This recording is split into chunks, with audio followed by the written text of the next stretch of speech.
Salut tout le monde, bienvenue à la parole.tv. Aujourd'hui, on va lire dans Actes chapitre 26.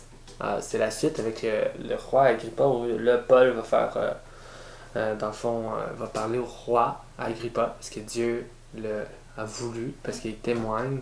Il va témoigner de la vie en Jésus-Christ, de ce qui s'est passé à travers sa vie. Amen. Et notre témoignage est tellement important. On a notre témoignage qui témoigne justement de l'amour de Dieu à travers notre vie. Ce qui s'est passé à travers ta vie, ce que Dieu a fait pour toi, c'est un témoignage pour ta nation. C'est un témoignage pour les gens alentour de toi. On doit utiliser ce témoignage-là pour justement témoigner Dieu, témoigner de l'amour de Dieu, de l'action de Dieu, de ce qu'il veut faire dans la vie concrètement des gens alentour de toi. Si Dieu t'a donné un témoignage, c'est pour que tu puisses le partager et dire voilà, Dieu est vivant, il m'a sorti de la drogue, il m'a sorti de la pornographie, il m'a sorti de choses que il n'est pas digne même de mentionner ici, mais vraiment, tu sais, il y a plein de choses que Dieu peut faire à travers nos vies. C'est incroyable. Il peut t'avoir guéri, il peut t'avoir restauré ta vie, il peut avoir fait en sorte que tu pardonnes à quelqu'un que tu n'as jamais voulu pardonner, mais il t'a donné le pouvoir de pardonner cette personne-là dans ta vie. Que quelqu'un, peut-être tu retiens cette personne-là et quelqu'un retient cette personne-là dans sa vie et dit jamais j'ai pardonné, mais en réalité tu dois pardonner parce que Dieu t'a pardonné. Et si tu pardonnes pas, c'est que tu n'as pas compris réellement le sens du vrai pardon de Jésus-Christ. Amen. Dieu nous pardonne parfaitement toutes nos erreurs, toutes nos fautes. Tout ce que l'on a fait dans le passé, c'est pardonné. Et si nous saisissons, si on ne saisit pas ce pardon-là pour notre vie, mais on va pas le donner à d'autres personnes. Mais c'est quelque chose de réellement important à comprendre le pardon de Dieu dans notre vie.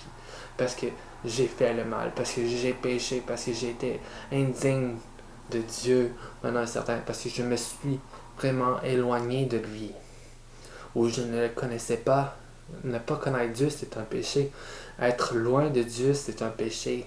Ne pas faire la volonté de Dieu, c'est un péché. Surtout manquer la volonté de Dieu, c'est un péché. Fait que vraiment, soyons juste ouverts à ce que le Saint-Esprit va faire à travers nous, à travers nos vies, et n'hésitons pas à partager notre témoignage aux gens autour de nous afin que tout le monde sache qu'il y a un seul Dieu qui est tout puissant, qu'il est saint, qu'il est bon, qu'il veut agir à travers la vie des gens et qu'il est possible qu'il agisse. Il est possible que ta vie soit transformée. Amen. Fait que commençons sans plus tarder dans Actes chapitre 26. Et Agrippa dit à Paul, il t'est permis de parler pour toi. Alors Paul, ayant étendu la main, prononça son apologie. Je m'estime heureux, roi Agrippa, de ce que, au sujet de toutes les choses dont je suis accusé par les Juifs, je dois faire mon apologie aujourd'hui devant toi. Surtout parce que tu as eu fait de toutes les coutumes et questions qui existent parmi les Juifs. C'est pourquoi je te prie de m'écouter avec patience. Ma manière de vivre donc dès ma jeunesse, telle qu'a été dès le commencement, au milieu de ma nation à Jérusalem, tous les Juifs la connaissent. Connue depuis le commencement, s'ils veulent en rendre témoignage, en sachant que selon la secte la plus exacte de notre culte, j'ai vécu pharisien. Et maintenant je comparais en jugement pour l'espérance de la promesse faite par Dieu à nos pères, à laquelle nos 12 tribus, en servant Dieu, sans relâche, nuit et jour, espèrent parvenir, et c'est pour cette espérance au roi que je suis accusé par les Juifs. Pourquoi parmi vous juge-t-on incroyable que Dieu ressuscite des morts? Jésus-Christ est ressuscité. Jésus-Christ est vivant maintenant. Pourquoi et qu'est-ce qui est impossible à Dieu? Qu'est-ce qui est impossible à Dieu? Pourquoi il aurait été impossible à Dieu de se faire un corps, de venir ici sur terre en tant qu'homme, et, et de se faire crucifier par son peuple et de ressusciter après. Il n'y a rien qui est impossible réellement à Dieu. Au verset 8. Pourquoi parmi vous juge-t-on incroyable que Dieu ressuscite les morts? Pour moi donc, j'ai pensé à moi-même qu'il fallait faire beaucoup contre le nom de Jésus le Nazaréen. Ce que j'ai fait aussi dans Jérusalem, et j'ai enfermé dans les prisons plusieurs des saints, après en avoir reçu le pouvoir des principaux sacrificateurs, et quand on les faisait mourir, j'y donnais ma voix. Et souvent dans toutes les synagogues, en les punissant, je les contraignais à blasphémer, en transporter de fureur contre eux. Je les persécutais même jusque dans les villes étrangères. Et comme j'allais aussi à Damas pour cela, avec le pouvoir et commission de la part des principaux sacrificateurs. En chemin, en plein midi, je vis au roi une lumière plus éclatante que la splendeur du soleil. La lumière de Dieu est plus éclatante que la splendeur du soleil. C'est incroyable. Dieu est lumière, Dieu est la vérité. Dieu va venir s'établir dans nos vies en tant que vérité. Il va faire la lumière dans nos ténèbres. Où est-ce qu'il y a des ténèbres dans ta vie, Dieu va venir mettre la lumière.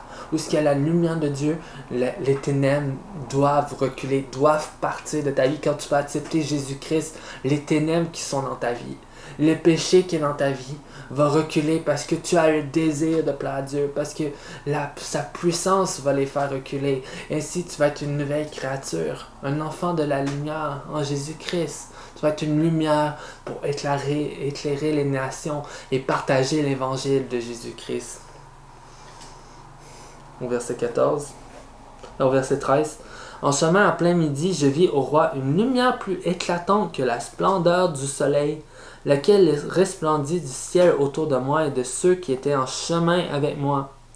Et comme nous étions tous tombés à terre, j'ai entendu une voix qui me parlait et qui me disait en langue hébraïque, « Saul, Saul, pourquoi me persécutes-tu » Était dur de régimber contre les aiguillons. Et moi je dis, « Qui es-tu, Seigneur » Et le Seigneur dit, « Je suis Jésus que tu persécutes.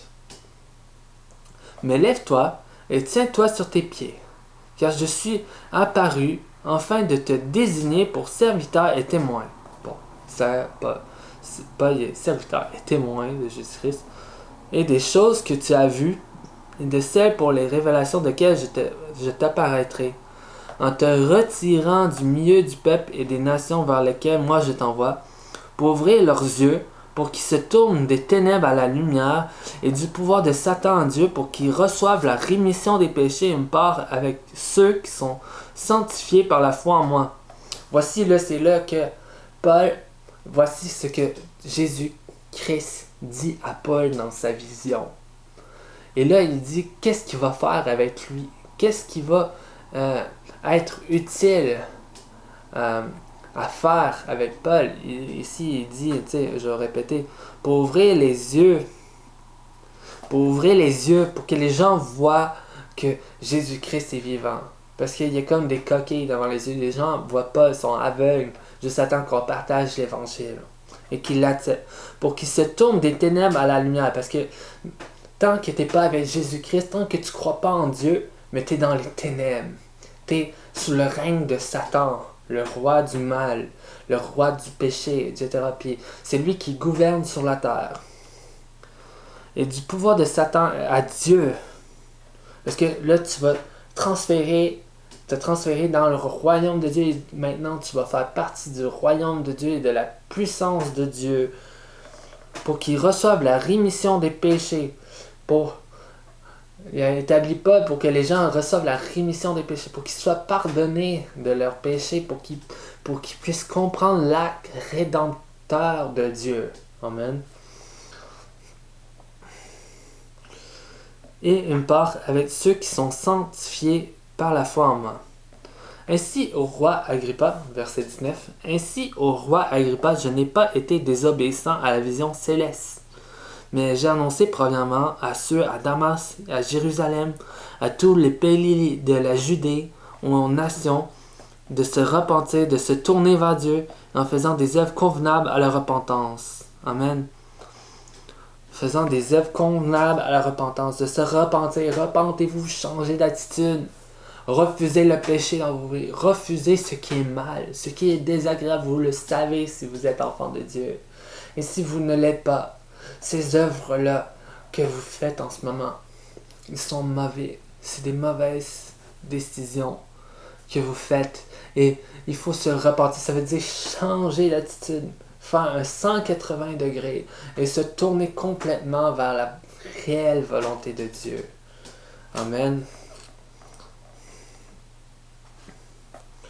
À cause de cela, les Juifs m'ayant pris dans le temple, cherchant à me tuer, ayant donc reçu le secours qui vient de Dieu, me voici debout jusqu'à ce jour, rendant témoignage aux petits et aux grands, ne disant rien d'autre que ce que le prophète et Moïse ont annoncé d'avoir arrivé.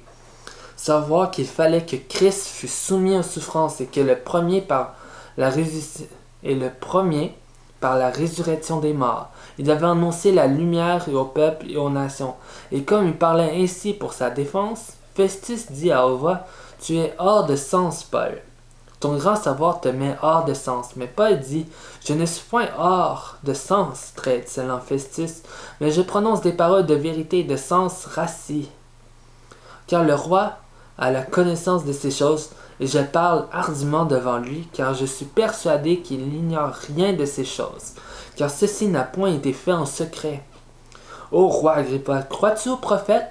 Je sais que tu y crois. » Et Agrippa dit à Paul, « Tu me persuaderas bientôt d'être chrétien. » Amen. Tu me persuaderas bientôt d'être chrétien. C'est ce que le roi Agrippa est en train de dire à Paul.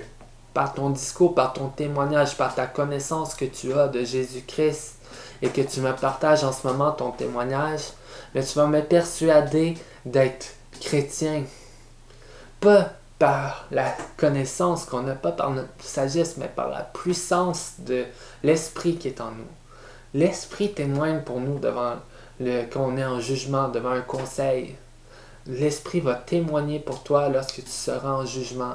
Lorsqu'on va témoigner contre toi, lorsqu'on va te persécuter, l'Esprit va nous accompagner, il va être avec nous de jour en jour. Et il va nous protéger et nous montrer ce qu'on doit dire, ce qu'on doit faire, ce qu'on doit accomplir.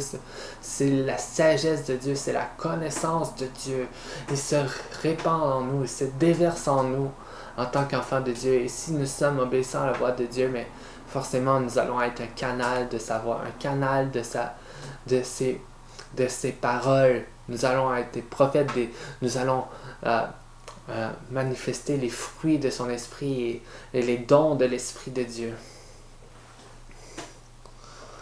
Au verset 29, mais Paul dit, « Plus à Dieu que non seulement toi, mais aussi tous ceux qui m'entendent aujourd'hui, vous devinciez de toute manière telle que je suis hormis Seigneur. » Et le roi se leva et les gouverneurs et Bérénice et ceux qui étaient assis avec eux, et quand ils furent retirés et conférèrent entre eux, disant, « Cet homme ne fait rien qui soit digne de mort ou de lien. » Et Agrippa dit à Festus, « Cet homme aurait pu être relâché s'il n'avait pas appelé à César. » Amen. C'est tout ce qui est pour du chapitre 26. Juste une dernière chose.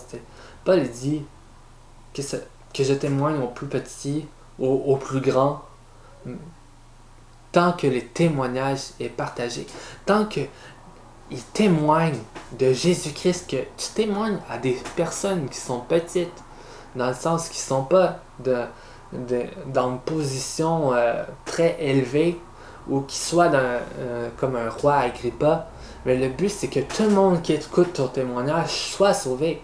Dieu ne veut pas juste sauver les personnes importantes, tout le monde est important pour Dieu. Autant ceux qui font la vaisselle, autant ceux qui étaient là, peut-être qui écoutaient, qui faisaient du ménage alentour de lui. N'importe qui entend le message de l'Évangile, vous êtes tous importants aux yeux de Dieu. Il n'y a personne qui est laissé de côté. Que tu aies un emploi que tu n'aimes pas, que tu sois quelqu'un qui ne se considère pas, mais Dieu, lui, te considère. Lui, Dieu, t'aime. Et il t'aime tel que tu es. Avec ce que tu fais de ta vie. Si tu ne te considères pas important, Aujourd'hui, ce n'est pas vrai, c'est un mensonge. Tu es considéré. Tu es... euh, Dieu soupire après toi. Il est prêt à laisser les 99 brebis qui sont ensemble dans l'enclos pour aller chercher la seule brebis égarée. Dans le sens, dans le sens aussi, tu sais, c'est comme tout le trésor, s'il y a juste une pièce d'argent qui va perdre, mais il va aller chercher cette pièce d'argent-là. Tu sais, cette pièce d'or-là, tu sais, ce tableau-là que Dieu veut venir te chercher. Et Et il n'y a personne qui n'est pas important aux yeux de Dieu. Tu es important, tu es aimé, tu es apprécié, tu es voulu, tu as été considéré. Dieu a donné sa vie pour toi et les rois et ceux qui sont élevés. Et pour tout le monde, il n'y a pas d'injustice dans le royaume de Dieu. Dieu est un Dieu juste. Amen. Alors c'est tout pour ce qui est du chapitre 26. J'espère que vous avez été richement bénis de cette lecture ensemble. Si vous avez un commentaire, si vous aimez juste cette vidéo, n'hésitez pas à liker la vidéo et à partager. Amen. Soyez richement bénis.